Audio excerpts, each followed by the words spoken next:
Hello everyone. So I thought that I would do something that I have not done in a while now, and that is do a garden video and to really just show you guys the update on my garden, what it's looking like right now in this winter season of 2023. So here we can see everything is looking pretty green and luscious, and this is because, well, for two reasons. One is because of the cold weather, the moderately cold weather that we've been having, in which leafy green vegetables, brassicas, thrive in. And secondly, it's because I have managed to kill all of the mice. I managed to wipe out the terrorist organization of Hamas, and so the mice are not around because they're all dead. They're not around to consume any of my stuff, any of the produce that I have grown. So things are looking fairly well. I have a lot of collard greens growing right here. And then over here I have dandelion.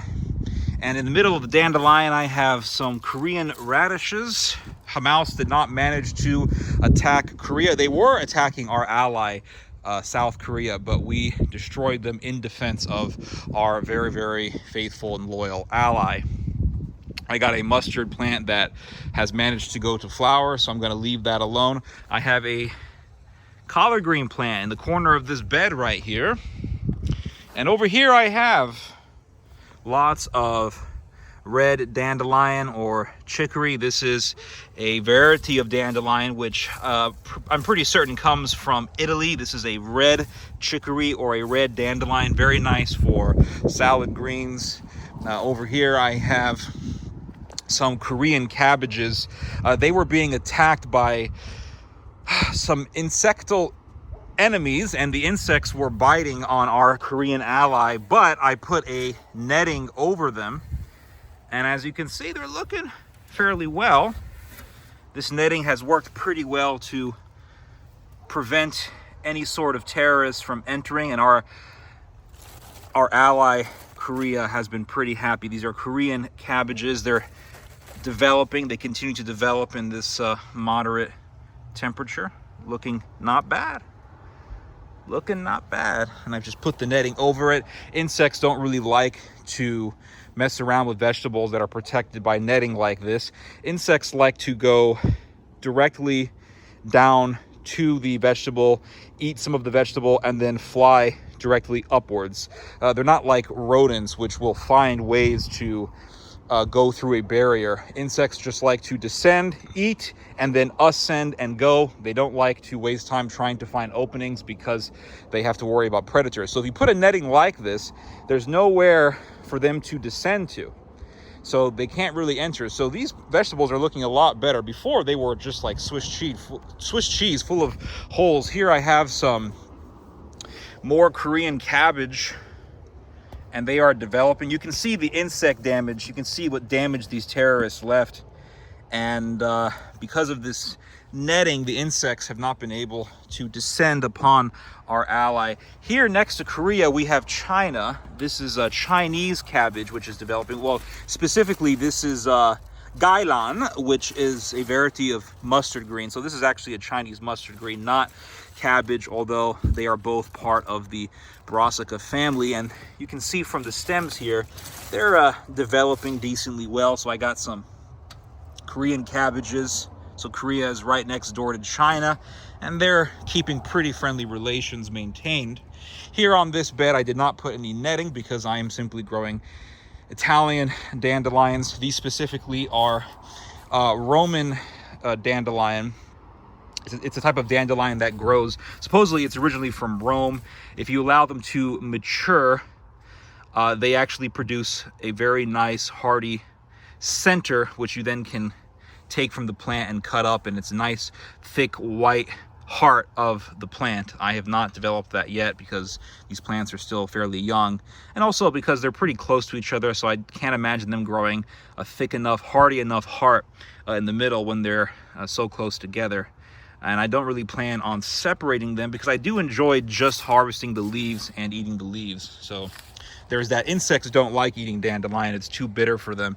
Dandelion are armed with a particular biological weapon that prevents terrorists from going into its precinct. So chemical weapons do work sometimes, everybody, regardless of what the Geneva Convention may argue. Here I have lots of parsley. There is some cilantro intermixed with it, but this is mainly just flat leaf Roman parsley, Italian parsley. So we have Italy right here.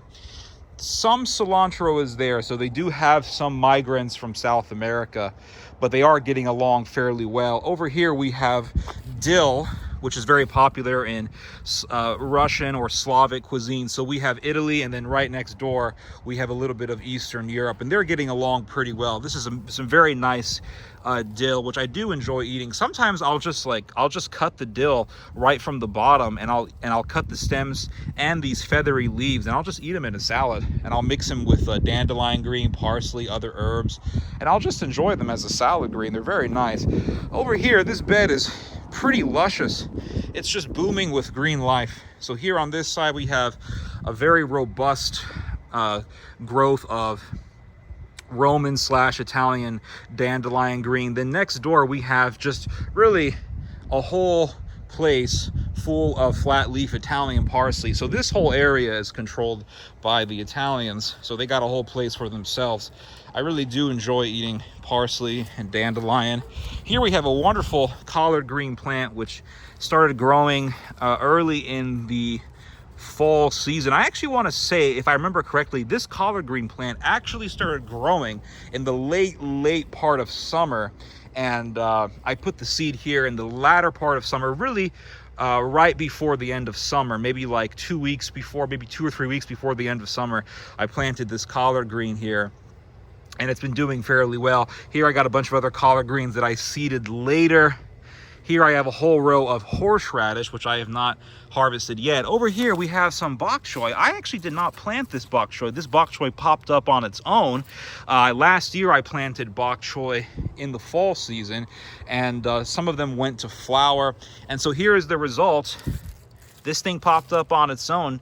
And I really like to allow some plants to go to flower and to seed themselves without me harvesting much of their seed. I like to harvest some seed, but I will allow other seeds to fall on their own. So that way, the next year, I can have some volunteer plants which pop up on their own and therefore are completely conditioned to the climate.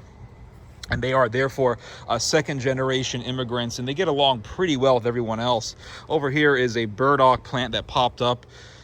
Basically, I planted burdock here last year to produce a lot of burdock beer. And the thing about burdock is that it's much like horseradish. It's very difficult to fully pull out a burdock root. And almost always when you harvest a burdock root, the tip of the burdock root is going to remain. Like I said, it's very difficult to pull out an entire burdock root.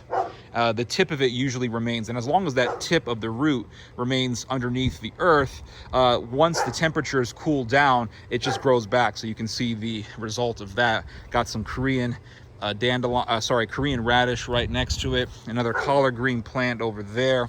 It's okay, doggy. I don't know why this dog is barking at nothing. I got a rose bush over here, and then more Italian red dandelion right next to this burdock over here. This red dandelion, I planted this in the fall season, and I have been harvesting from them and eating them. Very nice. Here are some mustard greens which I planted early in the fall. Well, actually I want to say maybe late fall season I planted them, and they've all gone to flower. Yeah. Got some mustard greens over here. This is arugula. This is an Italian, a whole patch of Italian arugula, which I did not plant at all. In fact, last year I planted this. I planted some Italian arugula right here. It went to flower. I did not harvest the seed, or I harvested some of the seed, but I allowed most of the seed to fall down on its own.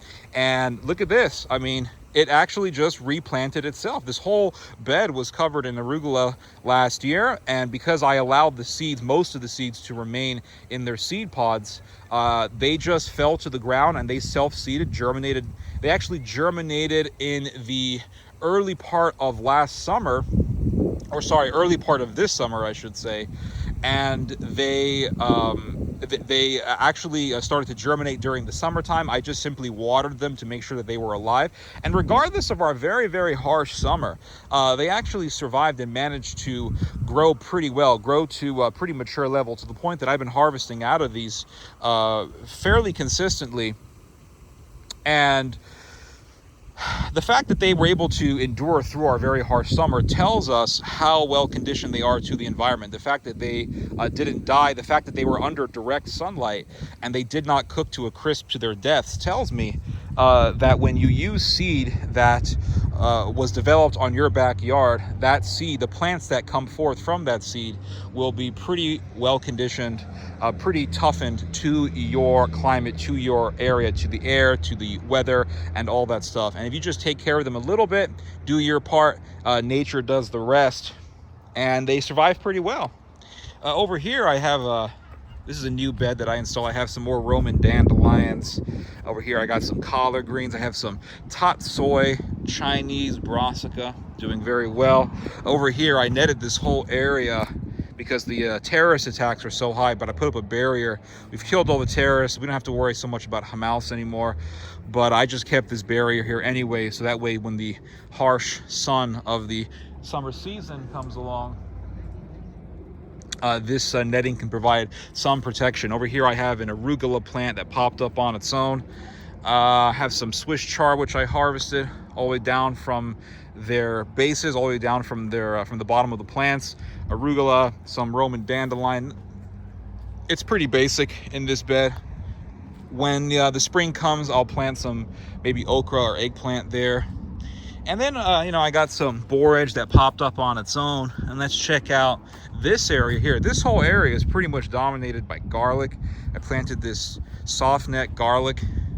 Soft neck garlic is good for areas that have very harsh summers and moderate winters. So this is all soft neck garlic, which I planted here. A bunch of dandelions popped up on their own. I don't really want to get rid of them. I do enjoy eating them. So I'm just going to see what happens. The main reason why I planted garlic here is because the Hamas terrorists were repulsed by the smell of it. So I just planted it here, and then I'll harvest this in the spring. Yeah, and I got a lot of dandelion popping up everywhere. I don't really want to get rid of the dandelion. I love eating them. Very good vegetable. Tastes good, good for you. Anyway, just thought I would show you guys that, and I thought I would give you guys the garden update. So there we go. We got dandelions, brassicas. We got Korea getting along with China. We got Italians getting along with immigrants, second generation immigrants. So yeah, we're doing pretty well, guys. All right, you guys just heard some theology. God bless.